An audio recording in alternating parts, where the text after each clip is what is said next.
अस्सलामु अलैकुम वरहमतुल्लाहि वबरकातुहू। नाज़रीन किराम, उम्मीद है कि आप बख़ैर होंगे। आज हम आपको बताएंगे एक ऐसी शख्सियत की बहादुरी के बारे में जिसका इल्म हमें होना चाहिए लेकिन कम है। आज हम आपको बताएंगे खुलफ़ाए राशिदीन में से चौथे खलीफा अल्लाह के रसूल सल्लल्लाहु अलैहि वसल्लम के दामाद, जिगरगोशे रसूल हज़रत फ़ातिमा रज़ियल्लाहु ताला अन्हा के शोहर हज़रत हसनैन के वालिद सैयदना हज़रत अली करमल्लाहु वजहहू की बहादुरी के बारे में।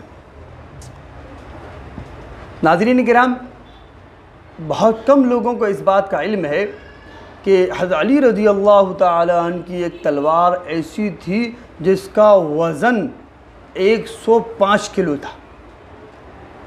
आप इस वज़न का अंदाज़ा कर सकते हैं कि एक सिर्फ उठाना और उठाकर लड़ना 105 किलो की तलवार से। नाज़रीन किराम,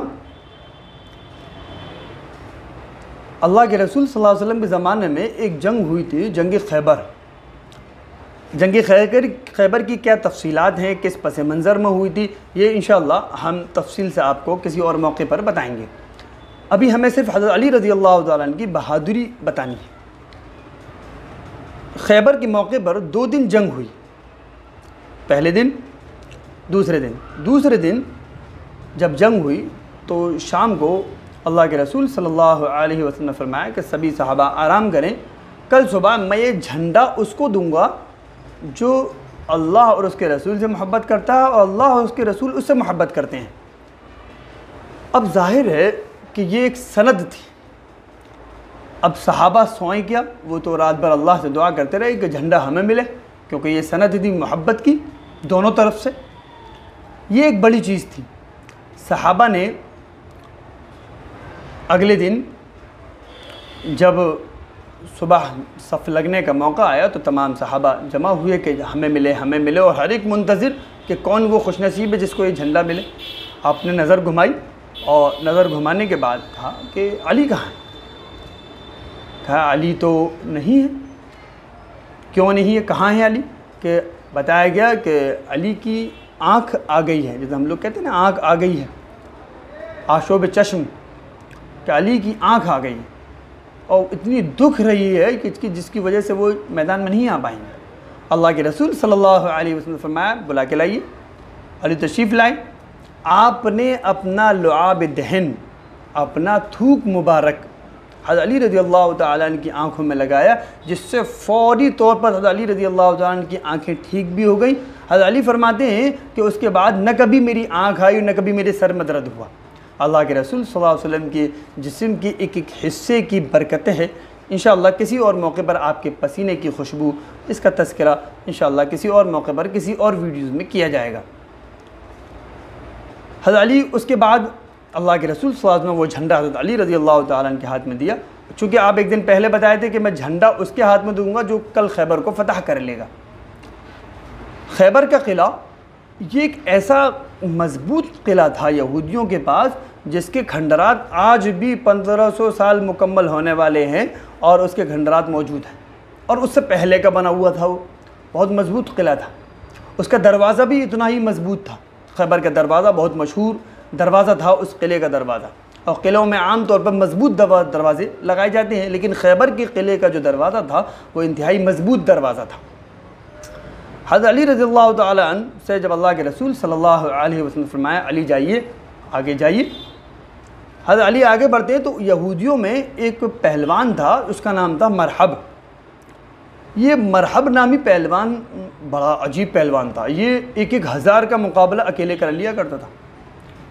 इसकी ताकत का ये आलम था कि जैसे ऊँट होता है, ऊँट की खाल को चमड़ा बना दें आप, और चमड़ा बनाने के बाद ये उस पर खड़ा हो जाता था। 40 आदमी इसको खींचें और ये ना खींचें। ये मरहब, इसको चैलेंज किया गया, आओ। तो इसने देखा, पूछा कौन लड़ेगा? क्या अली? तो ये कहता मैं नहीं लड़ूंगा इससे। कहा क्यों नहीं लड़ेगा? कि मेरी माँ ने मना किया था कि जब मुसलमान, मेरी माँ ने काहिनों के ज़रिए से ये पता कर लिया था, नजूमियों के ज़रिए से ये पता कर लिया था कि मुसलमान जब खैबर पर हमला करेंगे तो उसमें एक नौजवान होगा अली नाम का, और तू उससे न लड़ियो, तू उससे न लड़ियो। बहरहाल तो इसलिए मैं नहीं लड़ रहा, मैं अपनी एक बात को मानता हूँ, मैं नहीं लड़ रहा। वो वापस जाने लगा, उसको शैतान ने दबक लिया। अब शैतान ने उसको पकड़ा और कहा कहाँ जा रहा? ने कहा मैं तो नहीं लड़ता। हालांकि शैतान था। उसने कहा, शैतान का मकसद था जंग लड़े, जंग हो, सुलह ना हो पाए। शैतान ने उसको बहकाया कि ये वो अली नहीं है जो तेरी माँ ने कहा, ये कोई और अली है। वो बहक गया, वापस आया और कहा चलो मैं तैयार हूँ। हज़रत अली रज़ियल्लाहु ताला ने वही तलवार ली जो मैंने बताया 105 किलो की तलवार, और वो तलवार ली और अल्लाह के रसूल सल्लल्लाहु अलैहि वसल्लम ने इशारा किया कि अली हमला करो। हज़रत अली रज़ियल्लाहु ने एक ही हमला किया और एक ही हमले में इतने ताकतवर पहलवान के 2 टुकड़े हो गए, एक ही हमले में। उसके बाद हज़रत अली रज़ियल्लाहु ताला ने हमला किया, और हमले के बाद खैबर का दरवाज़ा जो इतना मजबूत दरवाज़ा था, जिसके बारे में आता है कि 150 मन का दरवाज़ा था, उस दरवाज़े को हज़रत अली रज़ियल्लाहु ताला ने उठाया और अपने बाएं हाथ से उठाकर उसको ढाल की तरह इस्तेमाल किया। फिर उसके बाद जंग हुई और खैबर फतह हुआ। गर्द हज़रत अली रज़ियल्लाहु ताला की ये बहादुरी थी, और हमें सहाबाए किराम की बहादुरी की क़िस्से मालूम होना चाहिए, ताकि हमारे अंदर वो शुजाअत आए, वो हिम्मत आए, वो हौसला आए कि हमारे सहाबा और हमारे बुज़ुर्ग, हमारे अकाबिर कितने बहादुर थे। हमें उम्मीद है कि हमारी ये वीडियो आपको पसंद आई हुई होगी। सदक़ा जारिया समझकर इसको आगे भेजें। दीनी कोई बात मालूम करनी हो तो हमारे चैनल के कमेंट बॉक्स में मालूम करें, इंशाअल्लाह तशफ़ी बख्श आपको उसका जवाब दिया जाएगा। और हमारे चैनल को सब्सक्राइब करना ना भूलें, ताकि दीनी मालूमात आप तक पहुँचती रहे।